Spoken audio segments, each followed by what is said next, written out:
வச்சுட்டு key roast மாதிரி செஞ்சுருக்கீங்களா? அப்படி இல்லை அப்படின்னா இந்த மாதிரி ட்ரை பண்ணி பாருங்கள். நல்ல சுட சுட சாதத்தோட போட்டு சாப்பிடும்போது அவ்வளோ அட்டகாசமாக இருந்தது.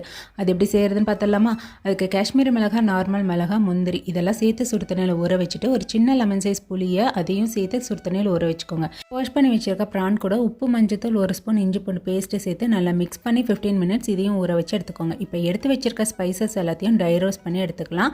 என்னென்ன அப்படிங்கிறத ஸ்க்ரீனில் தரேன். நல்லா வறுத்து எடுத்து ஜாரில் மாற்றிட்டு ஊற வச்சிருக்கிற மிளகாய், புளி, இது கூட 3 பல் பூண்டு சேர்த்து நல்லா பேஸ்ட்டாக அரைச்சி எடுத்துக்கோங்க. இப்போ ஒரு பேனில் 2 ஸ்பூன் நெய் கூட ஊற வச்ச பிராணியும் சேர்த்து ஒரு 3 நிமிஷம் இந்த மாதிரி வதக்கி நல்லா தனியாக எடுத்து வச்சுக்கோங்க. இப்போ அதுலேயே கொஞ்சமாக கருவேப்பிலை, அரைச்சி வச்சிருக்க பேஸ்ட்டு, தேவையான அளவு தண்ணி, உப்பு இதை சேர்த்துட்டு நல்லா எண்ணெய் பிரிஞ்சு இந்த மாதிரி திக்காய் வந்ததும் வறுத்த பிராணியும் சேர்த்துட்டு ஒரு 3 நிமிஷம் மூடி போட்டு குக் பண்ணி எடுத்திங்கன்னா அட்டகாசமான கீ ரோஸ்ட் ரெடி. ஃபைனலாக கொத்தமல்லி கீரை போட்டு சர்வ் பண்ணுங்கள். அவ்வளோ அட்டகாசமாக இருக்கும். அப்புறம் என்ன டேஸ்ட் பண்ணி பார்த்துட்டு சொல்லுங்கள். தேங்க்யூ.